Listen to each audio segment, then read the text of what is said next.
Viewer, you and I can sit in our chairs and fret and fume and moralize over Trump's insane military operation into Venezuela to abduct the country's president. But the reason I lead with the story tonight is because that one act has changed our world again, and we are not going to go back to the old ways. What sounded like bluster just days ago no longer does. And after Venezuela, the uncomfortable question now being asked across capitals, including here in Delhi, is simple. Who's next on Donald Trump's radar? Because the warning signs are no longer subtle. The wife of a Trump aide has already posted a map of Greenland draped in the American flag, captioned with just one word, soon. It echoes Trump's own repeated insistence, including today, that the US needs Greenland since it belongs more to North America than it does to Denmark, its imperial owner. What once sounded like absurd Trump-style empty threats now sits firmly in the realm of the possible, as we have seen in Venezuela. And it doesn't stop there. No, it doesn't. Colombia has been publicly warned to stop drugs flowing north, with Trump delivering a crude, unmistakable threat to directly at President Gustavo Petro. Cuba has been dismissed as a failing state, with Trump openly predicting collapse. Mexico is described as cartel run, with Trump saying America will have to do something. Panama has been told bluntly the US control of the Panama Canal is back on the table.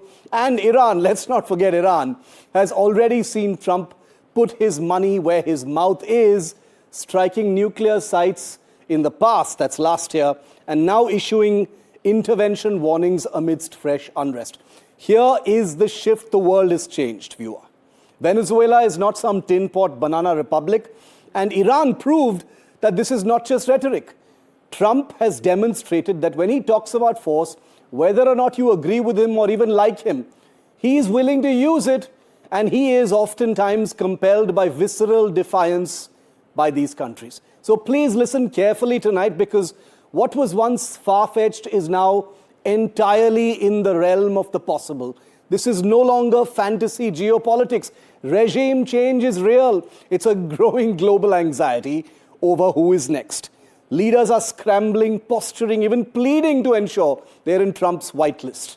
Denmark's own prime minister has begun a careful mix of appeasement and polite warning, careful not to anger this simmering beast. Whether it was the subtle US deep state enforced regime change in Bangladesh last year, or the open appeasement of Pakistan's military ruler now, Trump has signaled with historic clarity that sovereign states stand to lose their sovereignty if they so much as rub Trump the wrong way. It can come quietly like a well-funded pseudo-revolution, or with the hammer fall of helicopters firing missiles like we saw in the skies over Venezuela. The world is watching, uneasy, because the unthinkable is no longer just that, unthinkable.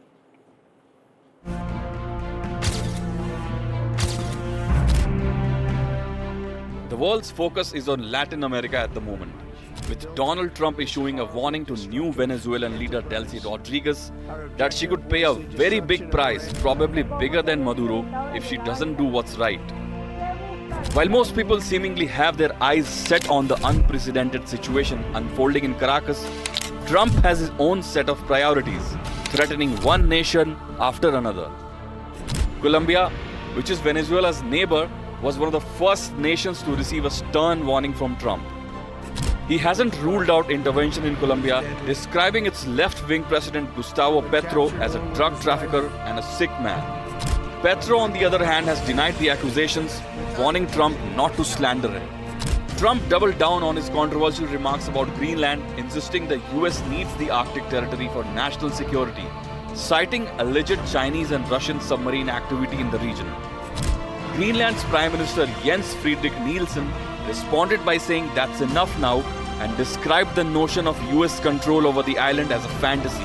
The already fragile relationship between Cuba and the US is also facing fresh strain after Donald Trump described the island nation as a failing country. Cuba is ready to fall, Yes. Cuba looks like it's ready to fall. I don't know if they can hold out. Trump also renewed pressure on Mexico, saying he would prefer Mexican authorities deal with powerful drug cartels themselves, but warned if they do not, Washington may be forced to step in. Trump has also issued a stark warning to Iran. He said if Iranian authorities begin killing demonstrators, as they have in the past, the US would respond with what he described as very hard action. Vishal Vivek for NDTV World. And in the last 36 hours, Trump has signaled his desire to take Greenland, which is in the North Atlantic. It's a part of the Kingdom of Denmark. He has said it no less than 3 times. Here's the latest, where he has signaled that he wants Greenland. Take a look. We need Greenland from a national security situation. It's so strategic. Right now, Greenland is covered with Russian and Chinese ships all over the place. We need Greenland from the standpoint of national security. And Denmark is not going to be able to do it, I can tell you. So why exactly does Trump want Greenland? Greenland, in most people's mind, is an obscure, large island. Let me tell you a little bit about it and why Trump has his sights set on Greenland. It is the world's largest island. It's in the North Atlantic, off the coast of the northern part of Canada, well within the Arctic region. Politically, it is a part of the Kingdom of Denmark, but geographically, it is a part of North America. It sits on the North American plate. It is key in terms of its strategic location because, as you can see, it's in the Arctic. That's a very, very strategic area. Access to vast rare earth minerals is, of course, an attractive feature. Perfect place to monitor Russian and Chinese ships as well. And it is a counter to Russian and Chinese Arctic influence. And as you heard Trump himself say, there are way too many Russian and Chinese ships in Greenland, and therefore we need Greenland, he says, for our national security. So the question now is, after what Trump has done in Venezuela, are his words merely bluster, or is he really planning to go after another country next? I've just shown you what looks like a menu card of countries that could be next on Trump's target list. And this is not to oversimplify a complicated issue, but in Trump's world, things have started to seem a lot more black and white than they were earlier. Joining me live to make sense of this entire evolving situation, where Trump has talked about, we need Greenland now. I'm joined now by some of the most respected voices from different parts of the world to help us navigate this truly bizarre state of global affairs that we find ourselves in tonight. Carle, former Deputy National Intelligence Officer with the US National Intelligence Council. Welcome, Glenn. Dr. Brahma Chellaney is one of India's most well-regarded strategic affairs experts and a former advisor with India's National Security Council. Einar Tangen is global and China strategist and a well-respected commentator on US, China, and global affairs in general. Welcome, Einar. And Ambassador Meera Shankar, former ambassador to the United States. Glenn, I'd like to kick it off with you. In the last 36 hours, we've seen President Trump use the phrase, we need Greenland, no less than 3 times. The usual sort of filter that one assigns to interpreting Trump's words have changed dramatically in the last 72 hours post-Venezuela. What are you making of Trump saying we need Greenland? Well, there is a strong strategic case that Greenland is of real interest to the United States. And I'm afraid to say that in some ways, Greenland would pose a less complex problem to Trump and U.S. military or intelligence authorities than Venezuela, because there are only something like 56,000 people there. Yeah. There's not an entire society with the rich texture of economics, social, political contradictions and desires to deal with. And Denmark, of course, could do nothing about it if Trump were to act. So I am afraid to say that just as you have presented the new world of the last 48 hours, Greenland is a plausible, real step for Trump to be considering.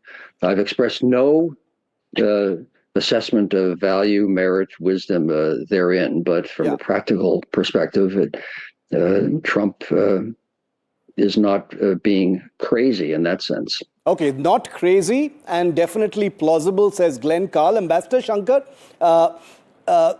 Trump has said he's dismissed talk of, rare earths and oil and minerals when it comes to Greenland. He said this is purely from a national security sort of requirement. But we also know that Greenland aside, there are other countries that are on this sort of veritable menu card. I don't mean that disrespectfully, but it virtually reads like one. There's Colombia, there's Mexico, there's Panama, there's Cuba, there's Iran, there's even Canada, for God's sake, where Trump's been making these loose comments about, wanting to impose American will on. How do you see this? Greenland aside, it's no longer a question of, will he take someone next? It's literally who's next? Well, I think that Trump's national security strategy made it clear that the US is seeking dominance in the Western Hemisphere, in the Americas, to reassert the Monroe Doctrine that no, foreign powers will be allowed to have influence there, and that he's prepared to use force, military force, to actually enforce it. That we've seen in the raid on Venezuela. But if you look at the countries that he's selecting, they are countries which are rich in fossil fuel reserves. Like Venezuela has not only the largest reserves of oil in the world, but also of gold, of copper, of iron, maybe nickel, I'm not sure, but they do have a large amount of reserves of minerals, some of which may be critical. Similarly, if you're looking at Greenland, it's again sitting on huge oil reserves, and it controls strategic communication waterways, which could open up, once the Arctic shipping becomes a reality with the melting of the ice. Similarly, if you look at Iran, again, it's an oil-rich country, which has huge reserves of oil. And similarly, if you look at Nigeria, where President Trump has ordered strikes against terrorist groups operating there, you're looking at someone who basically is eyeing the world and seeing where the resources are that the US needs and saying, I want. So there is really no international order through which this is happening. Now, Venezuela, I think the difficult part may come now, because the question is, will running it, as the US is saying, temporarily be easy for the US? Will it be complicated? Will there be resistance, or will there be, kind of a guerrilla movement which erupts? We really don't know. Because if you've seen, the US, whenever it has gone in for regime change operations, it really has not, in several cases, I won't say in all, in several cases been able to assure an orderly transition or an orderly, regime change which endures. A lot of the countries have really just faced constant instability. Correct. Whether you look at Afghanistan, you look at Libya, now you are seeing in Syria that there was regime change, but it's still, it's taking hold, but the question is still out. as to whether it will be No, stable in the and there are many observers who are calling this neo-colonialism, whether it is regime change or neo-colonialism, helped along by Trump himself, using phrases like, we will run Venezuela now, and you had one of his aides had to sort of step in and kind of do a little bit of damage control. Dr. Chellaney, in your mind, who's next? That doesn't seem like a sort of fantasy question anymore. Well, Shiv, the developments since last weekend clearly are a throwback to the imperial age. Yeah. It's unbelievable that in the 21st century, we are seeing such an open display of imperialism. And this will come back to haunt the US. It will erode America's long-term interests. As far as America's soft power is concerned, Trump is already shattering it beyond repair. But look at the paradox. The European political elites promptly cheered Trump's action in Venezuela. Yeah. Now they're concerned about Greenland being Trump's next target. So when they were cheering the military operation in Caracas, they didn't even think about Greenland. And look at the other paradox here. That first, let me answer that question of yours as to what comes next.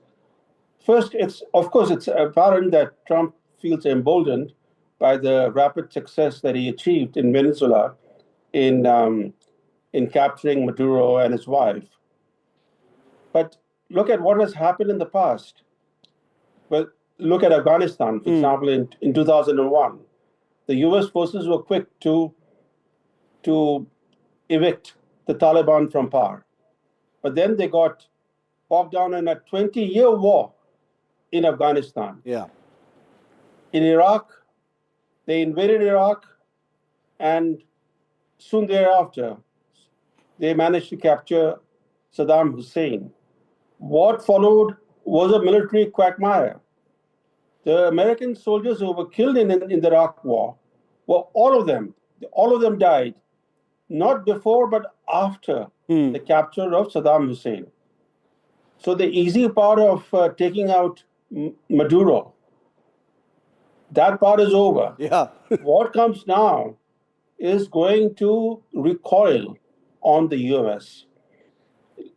What Trump has done, he has unified the Venezuelan society. There was deep polarization in that country between the forces who were supporting Maduro and those who were opposed to him. Now, the reaction there is that, look, it's not about democracy, it's about oil that the Americans want. They want our oil.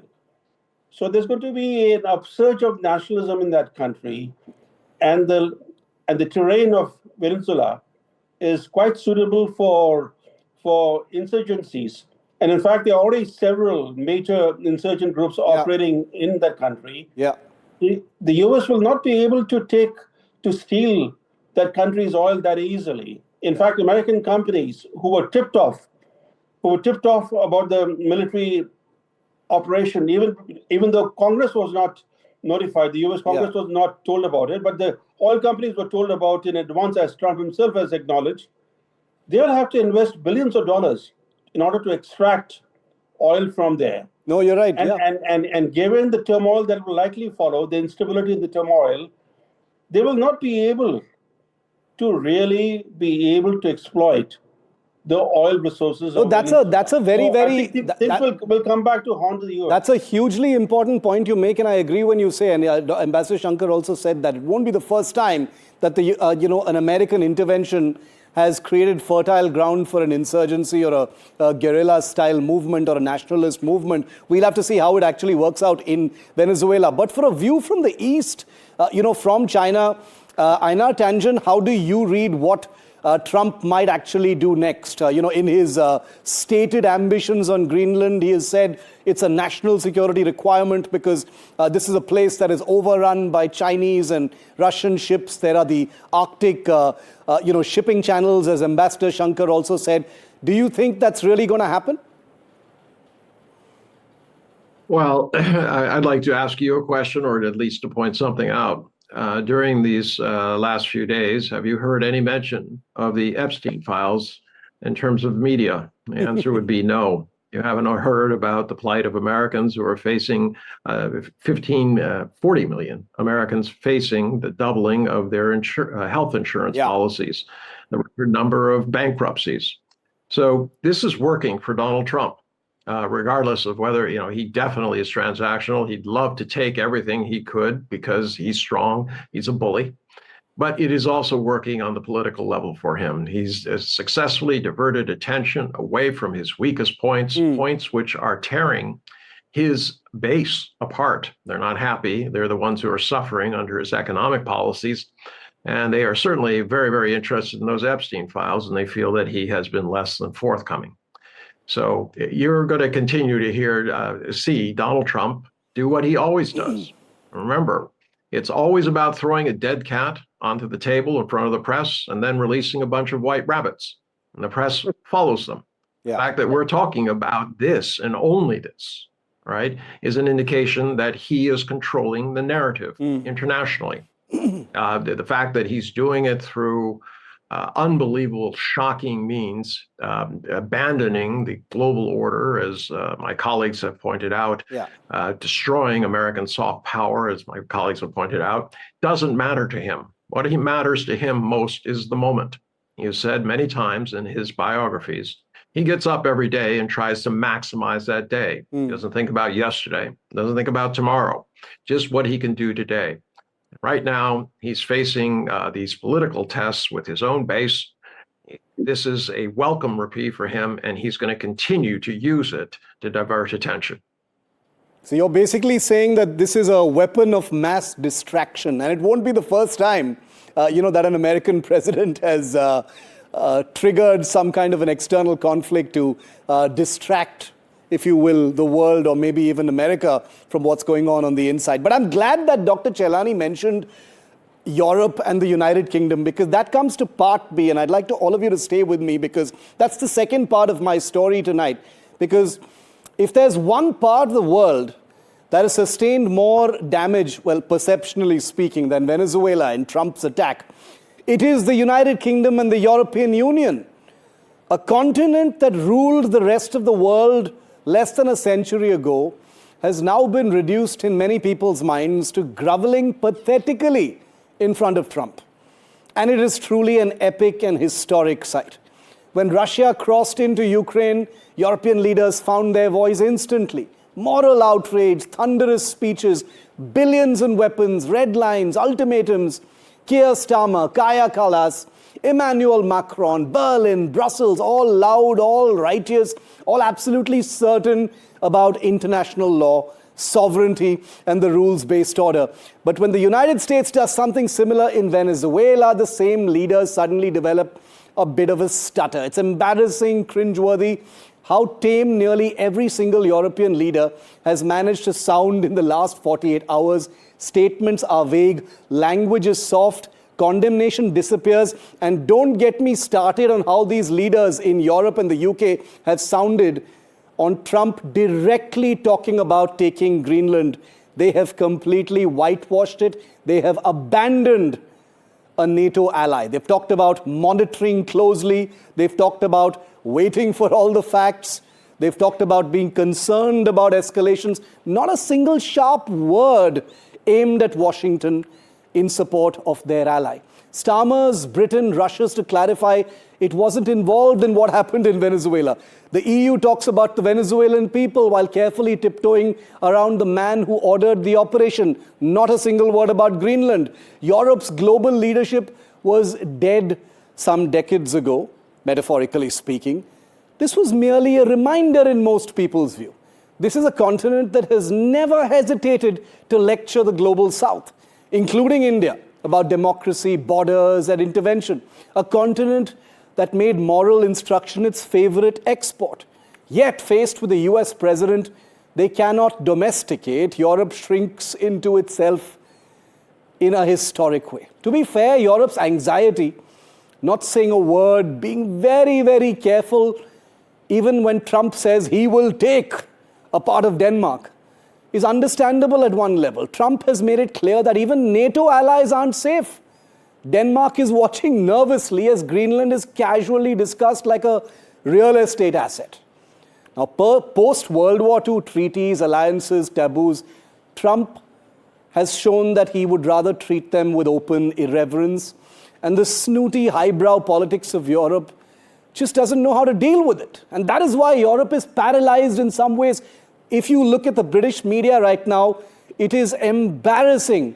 MP after MP, minister after minister, the Prime Minister, other leaders are simply unwilling to say a single word about Trump threatening a NATO ally. This is every man and woman for themselves now. No collective spine, no shared courage. Just quiet, pathetic groveling to stay on the right side of American power in the form of Trump at this time. Glenn, I'd like to start it off once again with you. I did want to put a spotlight on the UK and the EU. I don't want to be very, very harsh because I think diplomats and political leaders have a hard time walking a tightrope in Trump's world. And we know how dramatically things have changed in the last 72 hours. But this is embarrassing. When Trump talks about taking Greenland, a part of a country that happens to be a member of NATO, not a single EU member, not the British Prime Minister, nobody has had anything even remotely direct to say to Trump or that. How do you understand that? How do you read that? Are you surprised? Not surprised, and I have a bit more, I think, compassion, perhaps, or inclination to defend the timorous response by European leaders so far, because they're in an awkward spot. Yeah. Trump is a sociopath and reacts reflexively and violently to any imagined disagreements. If one does not kowtow utterly, then he will seek to destroy the person, and he holds grudges. And the U.S. is powerful. Europe is disjointed in material sense in this equation. So it's wiser for the Europeans to avoid provoking an irrational, aggressive, sociopathic bear with a lot of military forces in an effort to stop him from doing what they oppose. Yeah. So I think it's a sensible thing, although it is humiliating. Now, were we speaking 10 years from now, if trends continue, Europe will have once again, for the first time in 80 years, developed significant global level force projection capabilities. And then you wouldn't find such timorous behavior. But for now, it's a sensible way to try to avoid provoking Trump from doing what he seems to be inclined to do. Sensible but humiliating. Ambassador Shankar, how do you see it? I would agree with that assessment to some extent. But what it does is that it makes Europe complicit to some extent in the erosion of the international order. Yeah. When you're talking about a rules-based order or law-based order, in fact, this is the interesting thing, that the US talks about a rules-based order, not an international law-based order. But not now. It clearly erodes it. And that, I think, is going to be the larger consequence for the world, because it means that the powerful can do what they want. Yeah. And the weak will have to endure what they must. So I think we are really moving into a world which is red in tooth and claw. Yeah. It's not a world which will look at, adhering to the UN Charter, respecting territorial integrity, respecting sovereignty.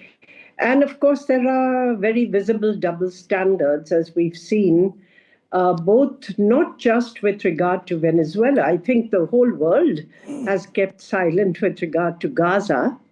And, the population there has paid a terrible price for everyone's support for Israel and Israel's security.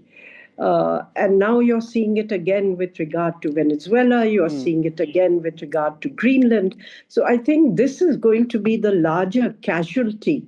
One is what Trump will do or not do, because a lot is going to depend on how easy he finds it. If he finds he's going to get bogged down, his base itself will actually go against him, because their whole argument has been that the US's foreign military entanglements overseas have been at the cost of the US's own prosperity, and that workers in the US, people in the US have paid that price, and they are no longer willing to do it. And this was Trump's platform when he came. Again, his national security strategy was talking of a more limited role for the US globally, saying he doesn't seek global dominance, though he seeks dominance in the Western Hemisphere. But what you're seeing now is contrary to actually the mandate that he was given and the agenda that he promised to follow. So if it's easy, people will buy into the success. If the US gets bogged down in Venezuela in any way, or it involves a prolonged military or administrative operation and expenditure, I think there will be political consequences within the US itself. Sensible, for the moment, coming back to the EU and the UK, Einar, Tangen, but an erosion, complicity in the erosion of the international order. Would you agree with that? Well, I'd agree with it, but I disagree with my two previous colleagues when they talk about defeatism. Yes, if you say to yourself, well, there's nothing I can do, tut. We're going back to the days of Chamberlain, the idea that you just keep appeasing a bully and somehow it'll all work out.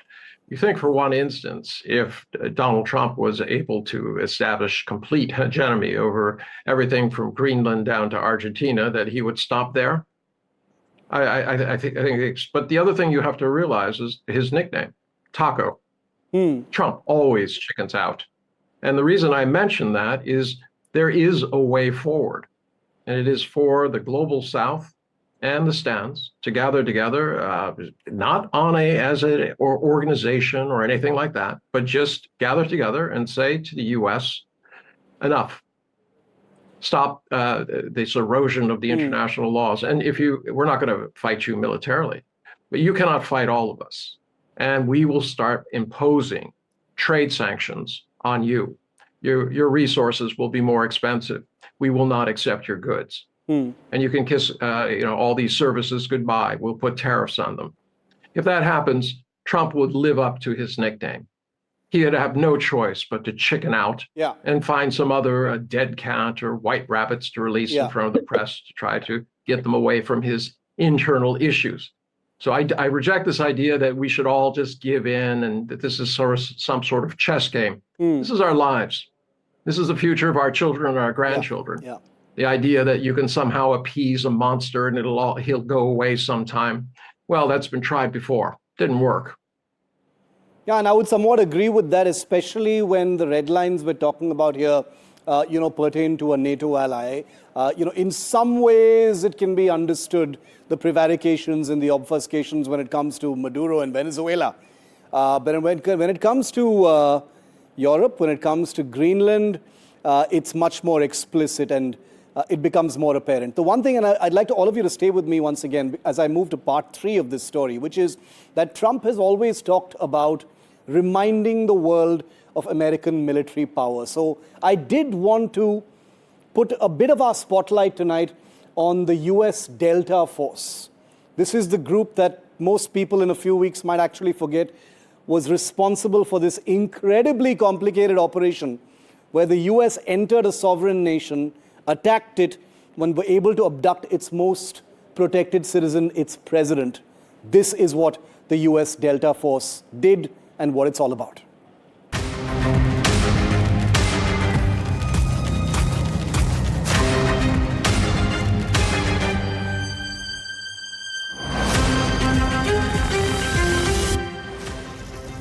In the shadows of America's defense stands one of the most elite units in the world, Delta Force. Officially known as the 1st Special Forces Operational Detachment Delta, this secretive US Army unit was founded in 1977 by Colonel Charles Beckwith, inspired by the British SAS to combat the rising threat of global terror. Delta operators are the best of the best, hand-selected from Rangers, Green Berets and beyond. They undergo grueling training in counter-terrorism, hostage rescue, direct action raids, and high-value target captures. From the intense Battle of Mogadishu in 1993, immortalized in Black Hawk Down, where Delta snipers earned medals of honor defending downed pilots, to the raid that eliminated the ISIS leader Abu Bakr al-Baghdadi in 2019.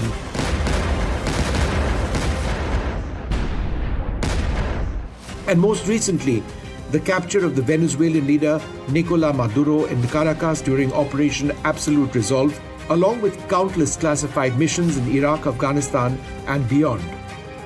Delta Force operates under the Joint Special Operations Command, striking swiftly and silently when ordered to deploy. They are the tip of the spear, unseen, often unstoppable, and some say without equal, America's ultimate shadow warriors. Vishnu Shom for NDTV.